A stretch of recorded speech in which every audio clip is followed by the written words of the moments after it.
NTPC green ಎನರ್ಜಿಯ IPO November 19ರಿಂದ 22ರವರೆಗೆ ಸಬ್ಸ್ಕ್ರಿಪ್ಷನ್ಗೆ ಅವೈಲೇಬಲ್ ಇರುತ್ತೆ. ಈ ವರ್ಷ ತುಂಬಾ ಸದ್ದು ಮಾಡಲಿರುವ IPOಗಳ ಲಿಸ್ಟಿನಲ್ಲಿ NTPC ಟಾಪ್ 3ನಲ್ಲಿ ಖಂಡಿತ ಇರುತ್ತೆ ಅಂತ ಹೇಳುವಂತಹದ್ದು ನನ್ನ ನಂಬಿಕೆ.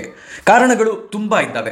ಒಂದು, it is renewable energy company. Renewable energy, solar, wind ಎನರ್ಜಿಯನ್ನ ಜನರೇಟ್ ಮಾಡುವಂತಹ ಅವುಗಳ ಎಕ್ಸ್ಪರ್ಟೀಸ್ ಇರುವಂತಹ ಕಂಪನಿ.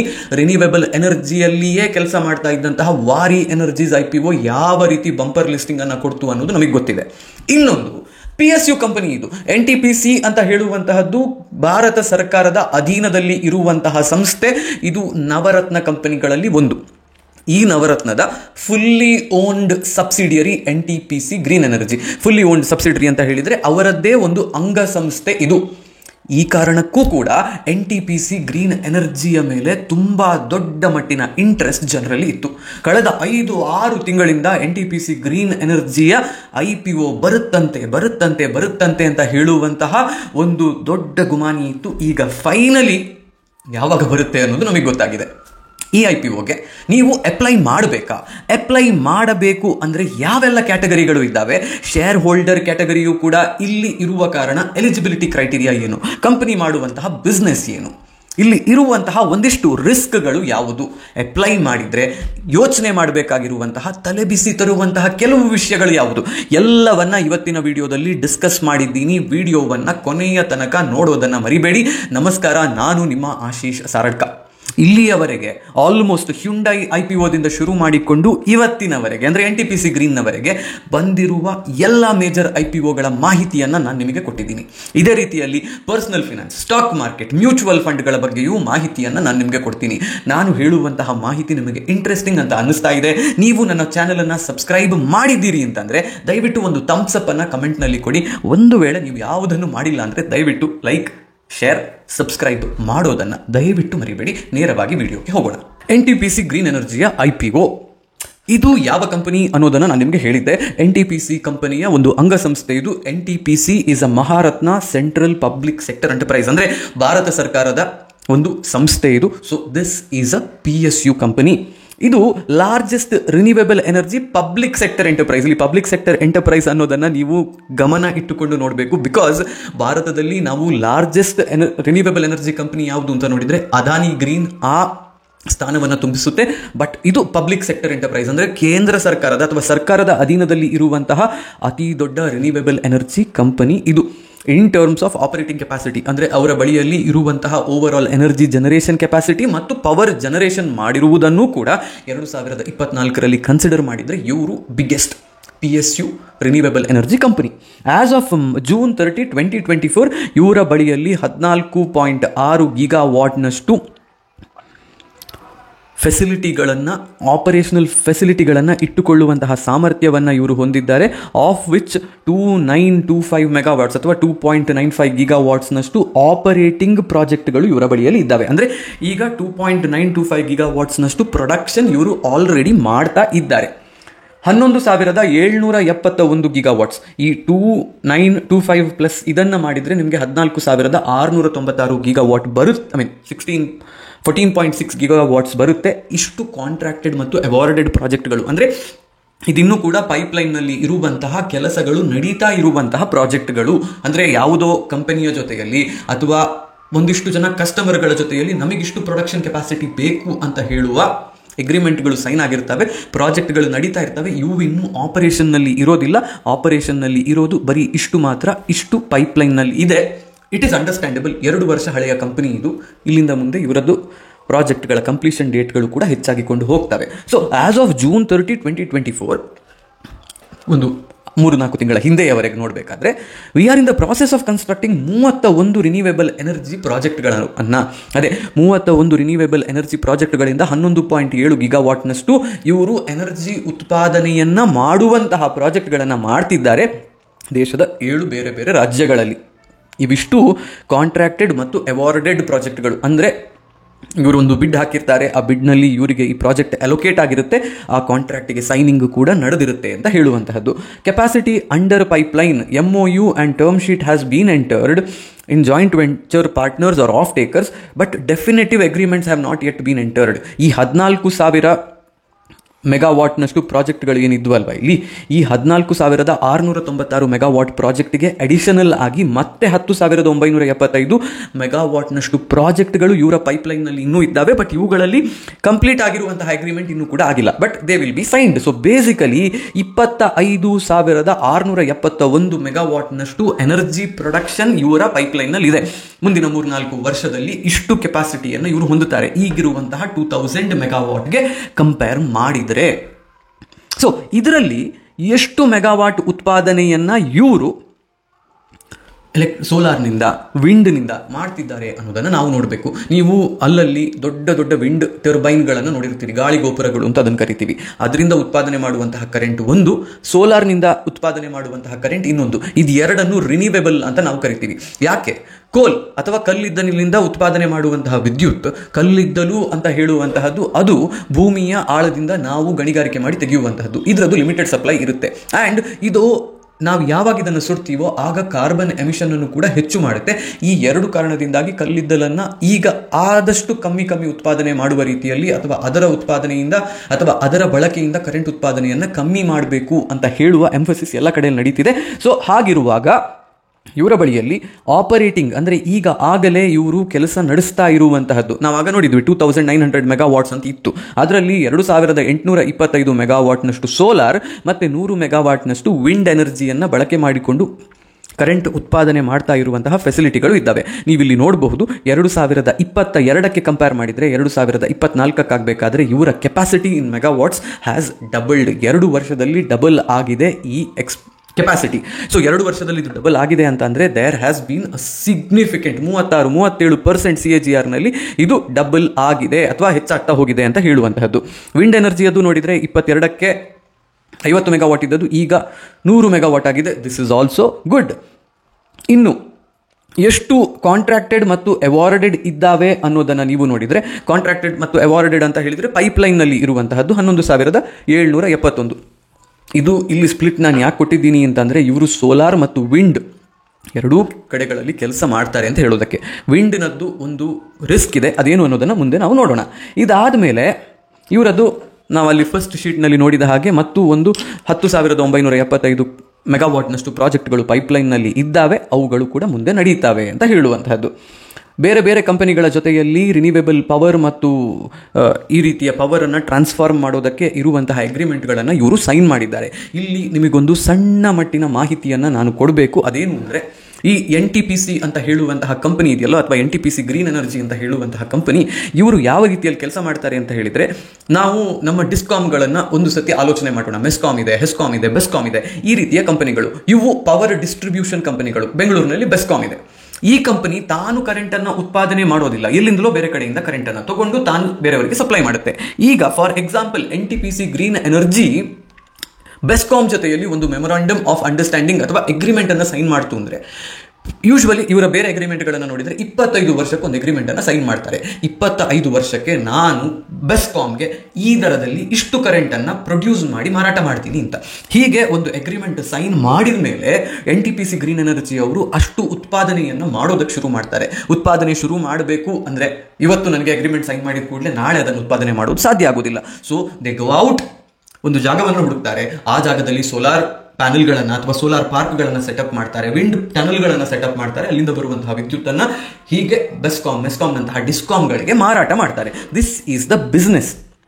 ಈಗ ಈ ಬಿಸ್ನೆಸ್ಗೆ ಫ್ಯೂಚರ್ ಇದೆಯಾ ಅಂತ ಗೊತ್ತಾಗೋದು ಹೇಗೆ? ಕರೆಂಟ್ ಪ್ರೊಡಕ್ಷನ್ಗೆ ಫ್ಯೂಚರ್ ಇದೆಯಾ ಅನ್ನೋದನ್ನು ನೋಡಿದರೆ NTPC ಗ್ರೀನ್ ಎನರ್ಜಿಗೆ ಫ್ಯೂಚರ್ ಇದೆಯಾ ಅನ್ನೋದು ನಮಗೆ ಗೊತ್ತಾಗುತ್ತೆ. ಸೊ ಇಲ್ಲಿ ಒಂದು ಮಾತನ್ನು ಇವರು ಹೇಳಿದ್ದಾರೆ. 1331 ಕಿಲೋವ್ಯಾಟ್ ಅವರ್ನಷ್ಟು ಎಲೆಕ್ಟ್ರಿಸಿಟಿ ಕನ್ಸಂಪ್ಷನ್ ಭಾರತದಲ್ಲಿ 2023ರಲ್ಲಿ ಇತ್ತು. ಅಂದರೆ ಒಬ್ಬ ವ್ಯಕ್ತಿ ಪ್ರತಿ ವರ್ಷದಲ್ಲಿ ಕನ್ಸ್ಯೂಮ್ ಮಾಡುವಂತಹ ಕರೆಂಟ್ ಇಷ್ಟು. ಇದು 2014ರಲ್ಲಿ 957 ಕಿಲೋವ್ಯಾಟ್ ಅವರ್ಸ್ನಷ್ಟಿತ್ತು. ಒಂದು 3.73% CAGRನಲ್ಲಿ ಗ್ರೋತನ್ನು ಹೊಂದಿರುವಂತಹ ಜಾಗ ಇದು. ಜಗತ್ತಿನ ಬೇರೆ ದೇಶಗಳಿಗೆ ಕಂಪೇರ್ ಮಾಡಿದರೆ ನಮ್ಮ ದೇಶದಲ್ಲಿ ಪರ್ ಕ್ಯಾಪಿಟಾ ಎಲೆಕ್ಟ್ರಿಸಿಟಿ ಕನ್ಸಂಪ್ಷನ್ ಇನ್ನೂ ಕೂಡ ತುಂಬ ಕಮ್ಮಿ ಇದೆ.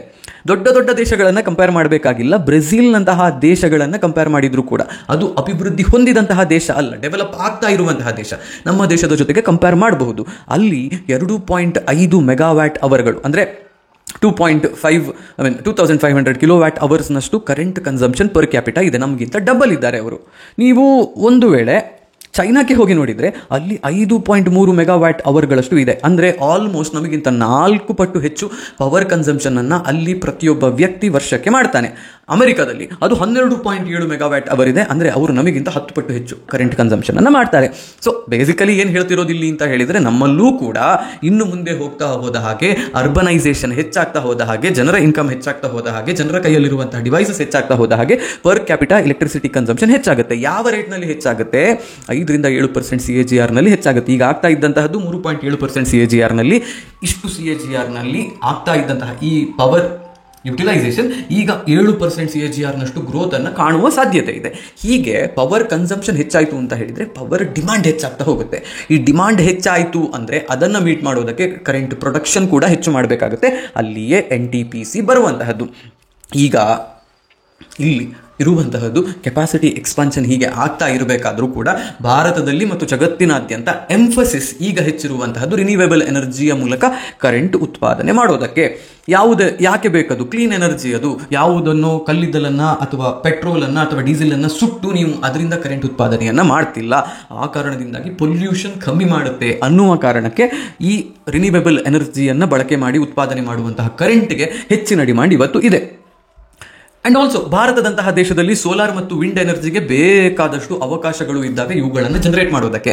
ಇದರ ಬಗ್ಗೆ ನಿಮಗೆ ಡೀಟೇಲ್ ಆಗಿ ಇನ್ಫಾರ್ಮೇಷನ್ ಬೇಕು ಅಂದರೆ ನಾನು ವಾರಿ ಎನರ್ಜೀಸ್ IPOವನ್ನು ಡಿಸ್ಕಸ್ ಮಾಡಬೇಕಾದ್ರೆ ಇದರ ಬಗ್ಗೆ ಡೀಟೇಲ್ಡ್ ಆದಂತಹ ಡಿಸ್ಕಷನ್ ಅನ್ನು ಮಾಡಿದ್ದೆ. ಸೋಲಾರ್ ಮತ್ತು ವಿಂಡ್ ಎನರ್ಜಿಯಲ್ಲಿ ಭಾರತದಲ್ಲಿ ಗ್ರೋತ್ ಪೊಟೆನ್ಷಿಯಲ್ ತುಂಬ ಇದೆ ಅನ್ನೋದನ್ನು ಕೂಡ ನಾನು ಎಕ್ಸ್ಪ್ಲೈನ್ ಮಾಡಿದ್ದೆ. ಈಗ ನಿಮಗೆ ಅದರಲ್ಲಿ ರಿನ್ಯೂವೇಬಲ್ ಎನರ್ಜಿಯಲ್ಲಿ ತುಂಬ ಹೆಚ್ಚಿರುವಂತಹದ್ದು ಸೋಲಾರ್, ವಿಂಡ್, ಹೈಡ್ರೋ ಮತ್ತು ಬಯೋಮಾಸ್ ಅಂತ ಹೇಳುವಂತಹದ್ದು. ಈಗ ಪರ್ ಕ್ಯಾಪಿಟಾ ಎಲೆಕ್ಟ್ರಿಸಿಟಿ ಕನ್ಸಂಪ್ಷನ್ ಎಷ್ಟಿತ್ತು? 957 ಕಿಲೋವ್ಯಾಟ್ ಅವರ್ಸ್ ಇತ್ತು. ಈಗ 1331 ಕಿಲೋವ್ಯಾಟ್ ಅವರ್ ಇದೆ. 29ಕ್ಕೆ ಆಗಬೇಕಾದ್ರೆ 1600 ಆಗುತ್ತೆ ಅಂತ ಹೇಳ್ತಿದ್ದೀವಿ. ಇದರ ಜೊತೆಗೆ ನಾವು ನೋಡಬೇಕಾಗಿರುವಂತಹದ್ದು ಭಾರತದಲ್ಲಿ ಕರೆಂಟ್ ಬಳಕೆ ಹೆಚ್ಚಾಗಬೇಕು ಅಂತ ಹೇಳಿದರೆ ಮನೆಗಳು ಹೆಚ್ಚಾಗಬೇಕು, ಅರ್ಬನೈಸೇಷನ್ ಹೆಚ್ಚಾಗಬೇಕು ಅಂತ ಹೇಳುವಂತಹದ್ದು. ಹಳ್ಳಿಗಳಲ್ಲಿ ಜನ ಇದ್ದಾಗ ಕರೆಂಟ್ ಕನ್ಸಂಪ್ಷನ್ ಕಮ್ಮಿ ಇರುತ್ತೆ. ಪೇಟೆಗೆ ಜನ ಬಂದಾಗ ಕರೆಂಟ್ ಕನ್ಸಂಪ್ಷನ್ ಹೆಚ್ಚಾಗುತ್ತೆ. 2011ರಲ್ಲಿ 31% ಪಾಪ್ಯುಲೇಷನ್ ಪೇಟೆಯಲ್ಲಿತ್ತು. 2023ಕ್ಕೆ ಆಗಬೇಕಾದ್ರೆ 35% ಜನ ಪೇಟೆಯಲ್ಲಿದ್ದಾರೆ. 2027ಕ್ಕೆ ಇದು 36% ಆಗುತ್ತಂತೆ. ಹೆಚ್ಚು ಜನ ಪೇಟೆಗೆ ಬರ್ತಿದ್ದಾರೆ ಅಂತ ಹೇಳೋದಕ್ಕೆ ಇರುವಂತಹ ಮಾಹಿತಿ ಇದು. ಈ ಜನ ಪೇಟೆಗೆ ಬರೋದು ಹೆಚ್ಚಾದರೂ ಅಂದರೆ ಕರೆಂಟ್ ಕನ್ಸಂಪ್ಷನ್ ಹೆಚ್ಚಾಗುತ್ತೆ ಅಂತ ಹೇಳುವಂತಹದ್ದು. ಈಗ ಹೇಗೆ ನಾವು ಈ ಹೆಚ್ಚಾಗ್ತಾ ಇರುವಂತಹ ಪೇಟೆಗೆ ಬರ್ತಾ ಇರುವಂತಹ ಜನರು ಮತ್ತು ಹೆಚ್ಚಾಗ್ತಾ ಇರುವಂತಹ ಎಲೆಕ್ಟ್ರಿಸಿಟಿ ಡಿಮಾಂಡನ್ನು ಮೀಟ್ ಮಾಡ್ತಿದ್ದೀವಿ ಅನ್ನೋದನ್ನು ಕೇಳಿದರೆ, ನಮ್ಮಲ್ಲಿ ಈಗಲೂ ಕೂಡ 44% ಕರೆಂಟ್ ಉತ್ಪಾದನೆ ಆಗ್ತಾ ಇರುವಂತಹದ್ದು ಕಲ್ಲಿದ್ದಲಿನನ್ನು ಬಳಕೆ ಮಾಡಿಕೊಂಡು. ರಿನ್ಯೂವೇಬಲ್ ಎನರ್ಜಿ ಬರೀ 3% ಮಾತ್ರ ಎನರ್ಜಿ ಕನ್ಸಂಪ್ಷನ್ಗೆ ಬಳಕೆ ಆಗ್ತಾ ಇದೆ ಅಥವಾ ಎನರ್ಜಿ ಕನ್ಸಂಪ್ಷನ್ಗೆ ಬಳಕೆ ಆಗ್ತಾ ಇರುವಂತಹದ್ದು. ಇದು ಹೆಚ್ಚಾಗುವಂತಹ ಅವಕಾಶ ಇದೆಯಾ? ಖಂಡಿತ ಇದೆ, ಹೆಚ್ಚಾಗ್ತಾ ಇದೆ ಕೂಡ. ಅದನ್ನು ನೀವೀಗ ನೋಡಿದರೆ ಕಳೆದ 6-7 ವರ್ಷದಲ್ಲಿ ಯಾವುದರ ಮೂಲಕ ಕೆಪಾಸಿಟಿ ಎಕ್ಸ್ಪಾನ್ಷನ್ ಆಗಿದೆ? 2018ರಲ್ಲಿ 343 ಗೀಗಾವಾಟ್ನಷ್ಟು ಕರೆಂಟ್ ಉತ್ಪಾದನೆ ಭಾರತದಲ್ಲಿ ಆಗ್ತಿತ್ತು. ಈಗ 442 ಗೀಗಾವಾಟ್ನಷ್ಟು ಕರೆಂಟ್ ಉತ್ಪಾದನೆ ಆಗಿದೆ. ಅಂದರೆ ಆಲ್ಮೋಸ್ಟ್ 100 ಗೀಗಾವಾಟ್ನಷ್ಟು ಕರೆಂಟ್ ಉತ್ಪಾದನೆ ಹೆಚ್ಚಾಗಿದೆ. ಹೀಗೆ ಹೆಚ್ಚಾಗ್ತಾ ಇರೋದ್ರಲ್ಲಿ 60% ಸೋಲಾರ್ ಎನರ್ಜಿಯಿಂದ ಬರ್ತಾ ಇದೆ. ಅಲ್ಲಿಗೆ ನಾವೀಗ ಏನು ಮಾಡ್ತಿದ್ದೀವಿ, ಹೊಸ ಕೆಪಾಸಿಟಿ ಯಾವುದೆಲ್ಲ ಬರ್ತಿದೆಯೋ ಅದನ್ನು ಸೋಲಾರ್ ಮತ್ತು ವಿಂಡ್ ಎರಡನ್ನು ಸೇರಿಸಿದರೆ ನೀವು ಆಲ್ಮೋಸ್ಟ್ 70% ಹೊಸ capacity has come from solar and wind energy or renewable energy ಅನ್ನೋದನ್ನು ನೋಡ್ತೀರಿ. ಈ ಕಾರಣದಿಂದ ರಿನ್ಯೂವೇಬಲ್ ಎನರ್ಜಿಗೆ ತುಂಬ ದೊಡ್ಡ ಮಟ್ಟಿನ ಫ್ಯೂಚರ್ ಇದೆ ಅಂತ ಹೇಳುವಂತಹದ್ದು. ನೋಡಿ, ಇಲ್ಲಿ ಅದನ್ನೇ ಮತ್ತೆ ಹೇಳ್ತಾ ಇದ್ದೀವಿ. Renewable energy has been what you call region of focus ಅಂತ. ಇದನ್ನು ಕೂಡ ನಾನು ವಾರಿ ಎನರ್ಜಿಯ IPOದಲ್ಲಿ ಡಿಸ್ಕಸ್ ಮಾಡಿದ್ದೆ. ಸೊ ಬೇಸಿಕಲಿ ನಿಮಗೇನು ಅಂತಂದರೆ, ಹೊಸತಾಗಿ ಕರೆಂಟ್ ಉತ್ಪಾದನೆ ಮಾಡಬೇಕು ಅಂತ ಹೇಳಿದರೆ ರಿನ್ಯೂವೇಬಲ್ ಎನರ್ಜಿಗೆ ಹೋಗಬೇಕು ಅಂತ ಹೇಳುವಂತಹದ್ದು ಸರ್ಕಾರದ ಆಸೆ, ಮತ್ತು ಅದಕ್ಕೋಸ್ಕರ ಅವರು ಸಪೋರ್ಟ್ ಕೂಡ ಮಾಡ್ತಿದ್ದಾರೆ. ನೀವಿಲ್ಲಿ ನೋಡಿದರೆ ಟ್ರೆಡಿಷನಲ್ ವೇಸ್ ಅಥವಾ ಕನ್ವೆನ್ಷನಲ್ ಅಂದರೆ ಕೋಲೆಲ್ಲ ಬಳಕೆ ಮಾಡಿಕೊಂಡು 32ರಿಂದ 35 ಗೀಗಾವಾಟ್ನಷ್ಟು ಪವರನ್ನು ಇನ್ನೂ ಹೆಚ್ಚು ಮುಂದಿನ 4 ವರ್ಷದಲ್ಲಿ ಹೆಚ್ಚು ಮಾಡಬಹುದು. ಸೊ ಕೋಲನ್ನು ಬಳಕೆ ಮಾಡಿಕೊಂಡು ಚೂರು ಮಾಡ್ತಾರೆ ಇವರು ಕಂಟಿನ್ಯೂ ಮಾಡಿಕೊಂಡು. ಬಟ್ ನೀವು ನೋಡಿ, ಇಲ್ಲಿ RE capacity addition will be 190 gigawatt. ಇದಕ್ಕೆ ಕಂಪೇರ್ ಮಾಡಿದರೆ 6 ಪಟ್ಟು ಹೆಚ್ಚು ಪವರನ್ನು ನಾವು ಸೋಲಾರ್ ಎನರ್ಜಿ ಮತ್ತು ವಿಂಡ್ ಎನರ್ಜಿಯನ್ನು ಬಳಕೆ ಮಾಡಿಕೊಂಡೇ ಮಾಡ್ತೀವಿ ಅಂತ ಹೇಳುವಂತಹದ್ದು ಇಲ್ಲಿರುವಂತಹ ಇನ್ನೊಂದು ಮಾಹಿತಿ. ಸೊ ಮತ್ತೆ ಸೋಲಾರ್ ಎನರ್ಜಿ ಮತ್ತು ವಿಂಡ್ ಎನರ್ಜಿಗೆ ತುಂಬ ದೊಡ್ಡ ಮಟ್ಟಿನ ಡಿಮಾಂಡ್ ಇರುತ್ತೆ. ಈ ಕೆಲಸವನ್ನು ಮಾಡುವಂತಹ ಕಂಪನಿಗಳಿಗೂ ದೊಡ್ಡ ಮಟ್ಟಿನ ಡಿಮಾಂಡ್ ಇರುತ್ತೆ ಅಂತ ಹೇಳುವಂತಹದ್ದು. ಭಾರತ ಎಲ್ಲಿದೆ ಈಗ ಜಗತ್ತಿನಲ್ಲಿ ನೋಡಿದರೆ ನೀವು? ನಾವಿನ್ನೂ 4ನೇ ಸ್ಥಾನದಲ್ಲಿದ್ದೀವಿ. ಏಷ್ಯಾದಲ್ಲಿ ನೋಡಿದರೆ ಚೈನಾದ ನಂತರ ನಮ್ಮದೇ ಸ್ಥಾನ ಇರುವಂತಹದ್ದು. So we still have a lot to do with respect to renewable energy. ಭಾರತದಲ್ಲಿ ಈಗ ಎಷ್ಟು ಗಿಗಾವಾಟ್ ಉತ್ಪಾದನೆ ನಾವು ಸೋಲಾರ್ ಎನರ್ಜಿಯನ್ನು ಬಳಕೆ ಮಾಡಿಕೊಂಡು ಮಾಡ್ತಿದ್ದೀವಿ? 82 ಗಿಗಾವಾಟ್ನಷ್ಟು. 2018ಕ್ಕೆ ಕಂಪೇರ್ ಮಾಡಿದರೆ ಆಲ್ಮೋಸ್ಟ್ 4 ಪಟ್ಟು ಹೆಚ್ಚು ಪವರನ್ನು ನಾವೀಗ ಸೋಲಾರ್ ಎನರ್ಜಿ ಬಳಕೆ ಮಾಡಿಕೊಂಡು ಮಾಡ್ತಾ ಇದ್ದೀವಿ. ಇಯರ್ಲಿ CAGR ಆಫ್ 24.8% ಗ್ರೋತ್ ನಮಗಿಲ್ಲಿ ಕಾಣ್ತಾ ಇದೆ. ಯಾಕಿದು? ಸೋಲಾರ್ ಮಾಡ್ಯೂಲ್ಗಳು ಚೀಪ್ ಆಗಿದ್ದಾವೆ, ಸರ್ಕಾರದಿಂದ ತುಂಬ ದೊಡ್ಡ ಮಟ್ಟಿನ ಸಪೋರ್ಟ್ ಇಲ್ಲಿ ಬರ್ತಾ ಇದೆ. ಮತ್ತೆ ವಾರಿ ಎನರ್ಜೀಸ್ IPOದ ವಿಡಿಯೋದಲ್ಲಿ ನಿಮಗೆ ಇದರ ಬಗ್ಗೆ ಎಲ್ಲ ಡೀಟೇಲ್ಸ್ ಸಿಗುತ್ತೆ. ಸೋಲಾರ್ ಎನರ್ಜಿ ಎಕ್ಸ್ಪಾನ್ಷನ್ ಹೇಗಾಗ್ತಾ ಇದೆ, ವರ್ಷದಿಂದ ವರ್ಷಕ್ಕೆ ಎಷ್ಟು ದೊಡ್ಡ ಮಟ್ಟಿನ ಸೋಲಾರ್ ಎನರ್ಜಿಯನ್ನು ನಾವು ಆ್ಯಡ್ ಮಾಡಿಕೊಂಡು ಬರ್ತಿದ್ದೀವಿ ಅನ್ನೋದನ್ನು ನೀವು ನೋಡಿದ್ರೆ ಇಲ್ಲಿ ಕಾಣುತ್ತೆ ನಿಮಗೆ. ಸೊ ಬೇಸಿಕಲಿ ಸೋಲಾರ್ ಎನರ್ಜಿ ಅಂತ ಹೇಳುವಂತಹದ್ದು ಭವಿಷ್ಯ ಅನ್ನೋದು ನಿಮಗೆ ಗೊತ್ತಾಗುತ್ತೆ. ಆ್ಯಂಡ್ NTPC ಗ್ರೀನ್ ಈ ಭವಿಷ್ಯದ ಮೇಲೆಯೇ ಕೆಲಸ ಮಾಡ್ತಾ ಇರುವಂತಹ ಕಂಪನಿ. ವಿಂಡ್ ಸೆಕ್ಟರ್ ಕೂಡ ಇದೆಯಾ? ಸುಮ್ಮನೆ ಕೂತಿದೆಯಾ? ಇಲ್ಲ, wind sector is also very much there. 695 ಗಿಗಾವಾಟ್ನಷ್ಟು ಪವರನ್ನು ವಿಂಡ್ ಎನರ್ಜಿಯಿಂದ ಉತ್ಪಾದನೆ ಮಾಡುವಷ್ಟು ಕೆಪಾಸಿಟಿ ನಮಗಿದೆಯಂತೆ. ಈಗ ನಮ್ಮಲ್ಲಿ ಇರುವಂತಹ ಟೋಟಲ್ ಪವರ್ ಕನ್ಸಂಪ್ಷನ್ ಅಥವಾ ಜನರೇಷನ್ 400 ಗಿಗಾವಾಟ್ನಷ್ಟು ಇರುವಂತಹದ್ದು. ಬರೀ ವಿಂಡ್ ಎನರ್ಜಿಯಿಂದ ನಿಮಗೆ 695 ಅಂದರೆ ಈಗ ಭಾರತ ಉಪಯೋಗ ಮಾಡ್ತಾ ಇರುವಂತಹ ಕರೆಂಟ್ಗಿಂತ 1.5 ಪಟ್ಟು ಕರೆಂಟ್ ಜನರೇಟ್ ಮಾಡುವಷ್ಟು ಶಕ್ತಿ ವಿಂಡ್ ಎನರ್ಜಿಗೆ ಇದೆ. ಇದಕ್ಕಿಂತ ಹೆಚ್ಚಿನ ಶಕ್ತಿ ಸೋಲಾರ್ ಎನರ್ಜಿಗೂ ಕೂಡ ಇದೆ. ಬಟ್ ಇಲ್ಲಿ ಸ್ವಲ್ಪ ಸೋಲಾರಿಗೆ ಕಂಪೇರ್ ಮಾಡಿದರೆ ಕೆಪಾಸಿಟಿ ಎಕ್ಸ್ಪಾನ್ಷನ್ ಸ್ಲೋ ಆಗಿ ಆಗ್ತಾ ಇದೆ. ಯಾಕಿದು ಅನ್ನೋದನ್ನು ನೀವು ನೋಡಿದರೆ ಇಲ್ಲಿ ನೋಡಿ, ನಾವು ಸೋಲಾರ್ನಲ್ಲಿ ನೋಡಬೇಕಾದ್ರೆ 45 ಗಿಗಾವಾಟ್ 40 ಗಿಗಾವಾಟ್ ವರ್ಷದಿಂದ ವರ್ಷಕ್ಕೆ ಹೆಚ್ಚಾಗ್ತಾ ಹೋಗೋದನ್ನು ನೀವು ನೋಡ್ತೀರಿ. ಆದರೆ ವಿಂಡ್ ಎನರ್ಜಿಯನ್ನು ನೀವು ನೋಡಿದಾಗ 3, 4, 5, 7, 10 ಗಿಗಾವಾಟ್ನಷ್ಟು ಪ್ರೊಡಕ್ಷನನ್ನು ನಾವು 2029ರವರೆಗೆ ತರಬಹುದು, ಕೆಪಾಸಿಟಿ ಎಡಿಷನ್ ಮಾಡಬಹುದು ಅಂತ ಹೇಳ್ತಾ ಇದ್ದಾರೆ.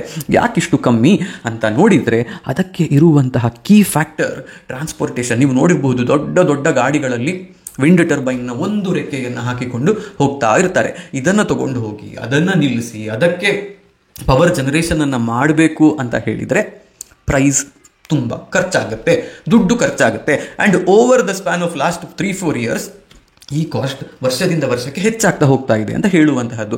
ಈ ಕಾರಣದಿಂದಾಗಿ ಈ ರೀತಿಯ ಪವರ್ ಜನರೇಷನ್, ವಿಂಡ್ ಎನರ್ಜಿಯಿಂದ ಪವರ್ ಜನರೇಟ್ ಮಾಡೋದಕ್ಕೆ ಸ್ವಲ್ಪ ಹಿಂದೆ ಮುಂದೆ ನೋಡ್ತಾ ಇದ್ದಾರೆ ಎಲ್ಲರೂ. ಓಕೆ, ಆಯಿತು. ಈಗ ಇಲ್ಲಿ ಇರುವಂತಹ ಇಷ್ಟೆಲ್ಲ ಹೇಳಿದೆ ಅಲ್ಲ, ಸೊ ದೊಡ್ಡ ಮಟ್ಟಿನ ಅವಕಾಶ NTPC ಗ್ರೀನ್ ಎನರ್ಜಿಗೆ ಇದೆ ಅಂತ ಹೇಳುವಂಥದ್ದು ನಮಗೆ ಗೊತ್ತಾಗುತ್ತೆ. ಆದರೆ ರಿಸ್ಕ್ ಕೂಡ ಈ ಬಿಸ್ನೆಸ್ನಲ್ಲಿ ಇದೆಯಾ ಅಂತ ಕೇಳಿದರೆ ಖಂಡಿತ ರಿಸ್ಕ್ ಕೂಡ ಈ ಬಿಸ್ನೆಸ್ನಲ್ಲಿ ಇದೆ. ಯಾವ ರಿಸ್ಕ್ ಅದು? ಮೊದಲ ರಿಸ್ಕ್, ಭಾರತದಲ್ಲಿ 2022, 23 ಮತ್ತು 24ರಲ್ಲಿ ನಮಗೆ ಇಷ್ಟು ರಿನ್ಯೂವೇಬಲ್ ಎನರ್ಜಿಯ ಪವರ್ ಬೇಕು ಅಂತ ಕೇಳಿದಂತಹ ಬಿಡ್ಗಳು ನಡೆದಿದ್ದವು. ಎಷ್ಟು ಬಿಡ್ಗಳಿದ್ದಾವೆ ನೋಡಿ. 2022ರಲ್ಲಿ 18 ಗಿಗಾವಾಟಿಗೆ ಬಂದಿತ್ತು ಬಿಡ್, 23ರಲ್ಲಿ 12 ಗಿಗಾವಾಟಿಗೆ ಬಂದಿತ್ತು, 24ರಲ್ಲಿ ಒಂದೇ ಸತಿ 49 ಗಿಗಾವಾಟ್ ಪವರ್ ಪ್ರೊಡಕ್ಷನ್ಗೆ ಅಷ್ಟು ಬೇಕಾಗುವಷ್ಟು ಬಿಡ್ಗಳು ಬಂದಿದ್ವು. ಹೀಗೆ ಬಿಡ್ಗಳು ಬಂದಿದ್ದಾಗ NTPC ಗ್ರೀನ್ ಎನರ್ಜಿ ಅವರು 2022ರಲ್ಲಿ ಬಂದಿದ್ದಂತಹ 18 ಗಿಗಾವಾಟ್ನಲ್ಲಿ 10 ಗಿಗಾವಾಟನ್ನು ನಾವು ಮಾಡೋದಕ್ಕೆ ಸಾಧ್ಯ ಇದೆ ಅಂತ ಹೇಳುವಂತಹ ಬಿಡ್ಡನ್ನು ಆಕ್ಷನ್ನಲ್ಲಿ ಹಾಕಿದ್ರು. ಹೀಗೆ ಹಾಕಿದಲ್ಲಿ ಅವರಿಗೆ 3025 ಅಂದರೆ ಕೋಟೆಡ್ ಕೆಪಾಸಿಟಿ ಎಷ್ಟಿತ್ತು? 6090 ಇತ್ತು. ಅಲ್ಲಿ ಇವರಿಗೆ 3265 ಮೆಗಾವಾಟ್ನಷ್ಟು ಪವರ್ ಪ್ರೊಡಕ್ಷನ್ ಮಾಡುವಂತಹ ಕಾಂಟ್ರಾಕ್ಟ್ ಸಿಕ್ತು. ಅಂದರೆ ಓವರ್ ಆಲ್ ಬಿಡ್ ಮಾಡಿದಲ್ಲಿ 50%ಗಿಂತ ಹೆಚ್ಚಿನ ಬಿಡ್ಡನ್ನು ಇವರು ವಿನ್ ಆದರು.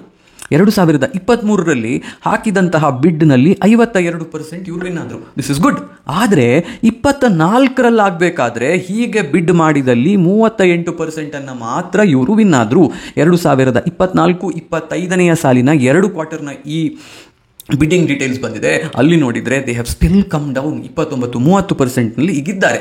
Which means there is a fierce competition from other people.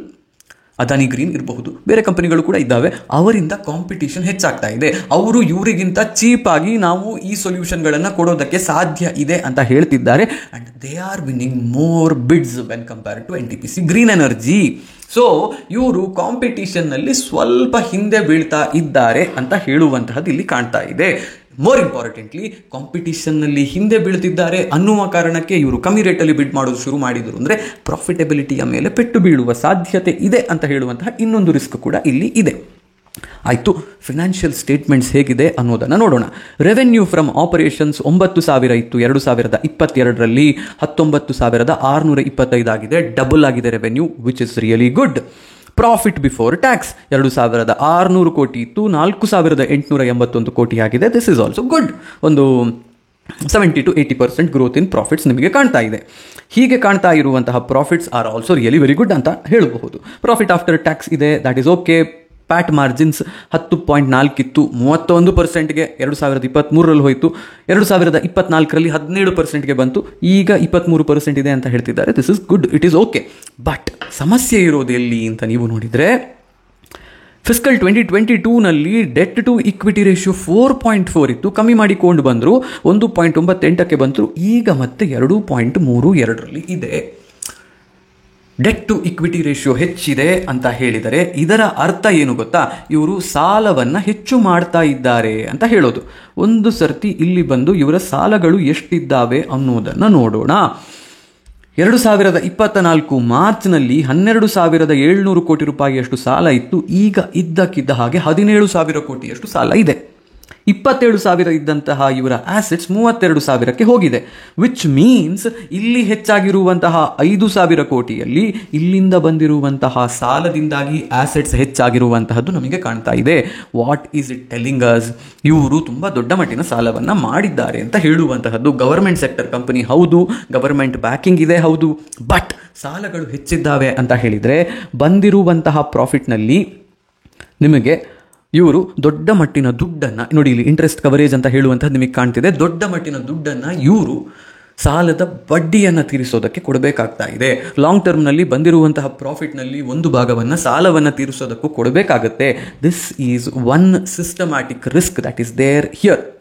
Okay, ಇನ್ನು ಇದಾದಮೇಲೆ ನಾವು ನೋಡಬೇಕಾಗಿರುವಂತಹದ್ದೇನು, ಇವರ EPS ಎಷ್ಟಿದೆ, PE ರೇಷಿಯೋ ಎಷ್ಟಿದೆ, ಇಂಡಸ್ಟ್ರಿ ಆ್ಯಾವರೇಜ್ PE ರೇಷಿಯೋ ಎಷ್ಟಿದೆ ಅಂತ ಹೇಳುವಂತಹದ್ದು. ಅದು ಇಂಡಸ್ಟ್ರಿಯಲ್ಲಿ ಅದಾನಿ ಗ್ರೀನ್, ಇನ್ನೊಂದು ಇಲ್ಲಿ ಭಾರತದಲ್ಲಿ ಇರುವಂತಹ ಏನು ಹೇಳೋದು ಪಿಯರ್, ಜಗತ್ತಿನಲ್ಲಿ ಇರುವಂತಹ ಪಿಯರ್ ಅಂತ ನೋಡಿದರೆ ನೀವು ರಿನ್ಯೂವ್ ಎನರ್ಜಿ ಗ್ಲೋಬಲ್ ಅಂತ ಹೇಳುವಂತಹ company. ReNew energy is a US company. ಅಲ್ಲಿಯ PE ಮತ್ತು ಇಲ್ಲಿಯ PE ಕಂಪೇರ್ ಮಾಡೋದು ನನಗೆ ಸರಿ ಕಾಣ್ತಾ ಇಲ್ಲ. ಬಟ್ ಎನಿವೆ, ಅದಾನಿ ಗ್ರೀನ್ನ PE ಇರುವಂತಹದ್ದು 288. ಇಂಡಸ್ಟ್ರಿಯಲ್ಲಿ Adani green is quoting a PE of 288 ಅಂತ ಹೇಳೋದನ್ನು ನಾವಿಲ್ಲಿ ನೋಡಬಹುದು. ಓಕೆ, ಈಗ ನಾವಿಲ್ಲಿ ಬಂದು ನೋಡಿದಾಗ ಅರ್ನಿಂಗ್ಸ್ ಪರ್ ಶೇರ್ ಎಷ್ಟಿದೆ ಅನ್ನೋದನ್ನು ಕೂಡ ನೋಡಬಹುದು. EPS ನಮಗೆ ಗೊತ್ತಿದೆ ಆ್ಯಂಡ್ ಶೇರ್ ಪ್ರೈಸ್ ನಮಗೆ ಗೊತ್ತಿದೆ ಅಂತ ಹೇಳಿದರೆ, ಶೇರ್ ಪ್ರೈಸ್ ಇವರು ಕೋಟ್ ಮಾಡ್ತಾ ಇರುವಂತಹದ್ದೆಷ್ಟು? 108 ರೂಪೀಸ್. 108 ರೂಪೀಸ್ ಇವರು ಕೋಟ್ ಮಾಡ್ತಿದ್ದಾರೆ ಅಂತಂದರೆ 108 ಡಿವೈಡೆಡ್ ಬೈ 0.73 ನಿಮಗೆ ಇವರ EPS ಇವರ PE ರೇಷಿಯೋವನ್ನು 148 ಮಾಡುತ್ತೆ. 148 when compared to industry standard ಅಥವಾ ಕಾಂಪಿಟೇಟರ್ PE ಅದಾನಿ ಗ್ರೀನ್ನದ್ದು ಇರುವಂತಹದ್ದು. ಕಾಂಪಿಟೇಟರ್ PE ಅನ್ನು ನೋಡಿದಾಗ 288 ಇದೆ, ಇಂಡಸ್ಟ್ರಿ ಆವರೇಜ್ 170 ಇದೆ ಅಂತ ಹೇಳ್ತಿದ್ದಾರೆ, ಇವರದ್ದು 148 ಇದೆ. So this looks to be fairly priced for me. PE is okay. NTPC green ಎನರ್ಜಿಯಲ್ಲಿ ಸಮಸ್ಯೆ ಇರೋದೆಲ್ಲಿ ಅನ್ನೋದನ್ನು ನೀವು ನೋಡಿದರೆ, ಇವರ ಅರ್ನಿಂಗ್ಸ್ ಪರ್ ಶೇರ್ ಕಮ್ಮಿ ಇದೆ when compare to Adani green. Adani ಗ್ರೀನ್ನದ್ದು earnings per share is 6 rupees, ಇವರದ್ದು ಬರೀ 0.73 ರೂಪೀಸ್. ಇನ್ನೊಂದು ರೆವೆನ್ಯೂ ಫ್ರಮ್ ಆಪರೇಷನ್ಸ್ ನಾವಾಗ ನೋಡ್ತಾ ಇದ್ವಿ 19,000 ಕೋಟಿ ಇದೆ, ವಿಚ್ ಹಸ್ ಡಬಲ್ಡ್ ಫ್ರಮ್ 2022 ಅಂತ ನಾವು ಹೇಳ್ತಿದ್ವಿ. ಆದರೆ ನೀವು ಅದನ್ನೇ ಬಂದು ಇಲ್ಲಿ ನೋಡಿದರೆ, ಅದಾನಿ ಗ್ರೀನ್ಗೆ ಕಂಪೇರ್ ಮಾಡಿ ನೋಡಿದರೆ, ಅದಾನಿ ಗ್ರೀನ್ನ ರೆವೆನ್ಯೂ 92,000 ಕೋಟಿ ಇದೆ. Which means Adani green is a 4 times bigger company when compared to NTPC Green Energy. So NTPC is child when compared to Adani Green. Adani green ದೊಡ್ಡ ಮಟ್ಟಿನ ಮಾರ್ಕೆಟ್ ಶೇರನ್ನು ಇಲ್ಲಿ ಹೊಂದಿದೆ ಅಂತ ಹೇಳುವಂತಹದ್ದು. ರಿಟರ್ನ್ ಆನ್ ನೆಟ್ವರ್ತ್ ಕೂಡ ಅದಾನಿ ಗ್ರೀನ್ನದು ನೋಡಿ 12.81% ಇದೆ when compared to return on net worth of NTPC which is just 5.53. So ಇಲ್ಲೂ ಕೂಡ ಕೆಲವೊಂದಿಷ್ಟು ವಿಚಾರಗಳು ನಿಮಗೆ. NTPC PE ರೇಷಿಯೋ ಕಮ್ಮಿ ಇದೆ, but when U C PE ratio ಕಮ್ಮಿ ಇದೆ ಅಂತ ಹೇಳುವಾಗ ಅರ್ನಿಂಗ್ಸ್ ಪರ್ ಶೇರ್ ಕೂಡ ಕಮ್ಮಿ ಇದೆ. There revenues are also smaller, they are losing market share over years. And ಇನ್ನೊಂದು ವಿಷಯ, ಅವರ ರಿಟರ್ನ್ ಆನ್ ನೆಟ್ವರ್ತ್ ಕೂಡ ಕಮ್ಮಿ ಇದೆ ಅಂತ ಹೇಳುವಂತಹದ್ದು. ಇಲ್ಲಿಗೆ ನನ್ನ ಸ್ಲೈಡ್ ಮುಗೀತು. ಒಮ್ಮೆ ನಾವು ಚಿತ್ತೋರ್ಗರ್ ಫೈನಾನ್ಸ್ಗೆ ಹೋಗಿಬಿಟ್ಟು ಅಲ್ಲಿ ಅವರು ಏನನ್ನೆಲ್ಲ ಹೇಳ್ತಿದ್ದಾರೆ ಅನ್ನೋದನ್ನು ನೋಡೋಣ. IPOದ ಸೈಜ್ ಎಷ್ಟು? 10,000 ಕೋಟಿಯ IPO ಬರ್ತಿದೆ, ಎಲ್ಲವೂ ಕೂಡ fresh issue. This is really good. Offer for sale ಇಲ್ಲಿಲ್ಲ. ಭಾರತ ಸರ್ಕಾರ ತನ್ನ ಶೇರ್ಗಳನ್ನು ಮಾರಾಟ ಮಾಡಿ ಇದರಿಂದ ಎಕ್ಸಿಟ್ ಪಡೆಯುವಂತಹ ಆಲೋಚನೆಯನ್ನು ಮಾಡ್ತಾ ಇಲ್ಲ, ವಿಚ್ ಇಸ್ ಗುಡ್. ಯಾವಾಗಿಂದ ಓಪನ್ ಇರುತ್ತೆ? ಮಂಗಳವಾರ 19ನೇ ತಾರೀಕಿಂದ ಓಪನ್ ಇರುತ್ತೆ, 22ನೇ ತಾರೀಕಿಗೆ ಕ್ಲೋಸ್ ಆಗುತ್ತೆ. Allotment is expected to be finalised on next Monday 25ನೇ ತಾರೀಕಿಗೆ. ಲಿಸ್ಟ್ ಆಗುವಂತಹದ್ದು 27ನೇ ತಾರೀಕಿಗೆ. 108 ರೂಪಾಯಿ ಅಪ್ಪರ್ ಬ್ಯಾಂಡ್ನಲ್ಲಿ ಈ ಸ್ಟಾಕ್ ಅದು ಇಶ್ಯೂ ಪ್ರೈಸ್ ಇರುತ್ತೆ. 108ರಲ್ಲೇ ನಾವು ಅಪ್ಲೈ ಮಾಡಬೇಕಾಗುತ್ತೆ. ಲಾಟ್ ಸೈಜ್ 138, ಸ್ಟಾಕ್ಗಳು 14,904 ರೂಪಾಯಿ. This is the minimum investment that you need to do. HNI ಕ್ಯಾಟಗರಿಯಲ್ಲೆಲ್ಲ ಮಾಡ್ತೀರಿ ಅಂತ ಹೇಳಿದರೆ ತುಂಬ ದುಡ್ಡಿರುವವರು ನೀವು ಹೇಗೆ ಇನ್ವೆಸ್ಟ್ ಮಾಡಬೇಕು ಅಂತ ಹೇಳೋದನ್ನು ಇಲ್ಲೆಲ್ಲ ಇನ್ಫಾರ್ಮೇಷನ್ ಇದೆ, ಅಲ್ಲಿ ನೋಡಬಹುದು. ಇಲ್ಲಿ ಇರುವಂತಹದ್ದು ಇಷ್ಟು ಸ್ಟಾಕ್ಗಳನ್ನು ಮಾರಾಟ ಮಾಡ್ತಿದ್ದಾರೆ. ಎಂಪ್ಲಾಯಿ ಡಿಸ್ಕೌಂಟ್ ₹5 ಇದೆ. ಲಿಸ್ಟಿಂಗ್ BSE ಮತ್ತು NSE ಎರಡೂ ಕಡೆಯಲ್ಲಿ ನಡೀತಾ ಇದೆ. ಯಾರಿಗೆಲ್ಲ ಎಷ್ಟೆಷ್ಟು ಸಿಗುತ್ತೆ ಅನ್ನೋದನ್ನು ನೋಡಿದರೆ ರಿಟೇಲ್ ಕ್ಯಾಟಗರಿಗೆ ಮತ್ತೆ 10% ಮಾತ್ರ ಸಿಗ್ತಾ ಇದೆ. ಇದಕ್ಕೆ ಕಾರಣ 2 ವರ್ಷ ಮಾತ್ರ ಆಗಿರೋದು ಈ ಕಂಪನಿಗೆ. ಸೊ ಆ ಕಾರಣದಿಂದಾಗಿ SEBI bars it from giving more then 10% to retailers ಅಂತ ಓದಿದ್ದೆ. Do not know that, but that could be the reason. QIB ಮತ್ತು ಆಂಕರ್ ಲಿಸ್ಟ್ನಲ್ಲಿ 75%ನಷ್ಟು ಇಶ್ಯೂವನ್ನು ಇವರು ಕೊಡ್ತಾ ಇದ್ದಾರೆ. ಅಲ್ಲಿಯ ಸಬ್ಸ್ಕ್ರಿಪ್ಷನ್ ಡೇಟಾ ಡೇ 1ನಲ್ಲಿ ನಮಗೆ ಸಿಗುತ್ತೆ, ಡೇ 2ನಲ್ಲೂ ಸಿಗುತ್ತೆ. I think they are going to get subscribed really well. 3 to 4 times over subscription ಆಗುವಂತಹ ಅಂದಾಜು ನನಗಿದೆ. ರಿಟೇಲ್ ಸ್ಟಾಕ್ಸ್ 10% ಇದೆ. ಶೇರ್ ಹೋಲ್ಡರ್ ಕ್ಯಾಟಗರಿ ಕೂಡ ಇಲ್ಲಿ ಇದೆ ಅಂತ ಹೇಳುವಂತಹದ್ದು ನನಗೆ ಗೊತ್ತಿರೋದು. Let us see that. ಮತ್ತಿನ್ನೇನಿದೆ ಉಳಿದಿದ್ದೆಲ್ಲ ಇಲ್ಲೇ ಇದೆ. ಆ್ಯಂಡ್ ಇಲ್ಲಿ ಇವರದ್ದೇನೋ ತಪ್ಪಾಗಿದೆ. EPS 0.46 ಮತ್ತು 0.42 ಅಂತ ಹೇಳ್ತಿದ್ದಾರೆ, but this is wrong. Earnings per share is 0.73 ಅಂತ ಹೇಳುವಂತಹದ್ದು ಅವರ IPO ಡಾಕ್ಯುಮೆಂಟಿನಲ್ಲಿ ಇದೆ. RHP ಇಂದ ನೀವು ತೊಗೊಂಡಿದ್ದೀರಾ ಅಂದರೆ 0.73 ನೀವು ಹಾಕಬೇಕಿತ್ತು. 0.73 ನೋಡಿದರೆ 140 ಬರುತ್ತೆ, ಇವರ 148 ಬರುತ್ತೆ ಇವರ PE ratio. That should be okay.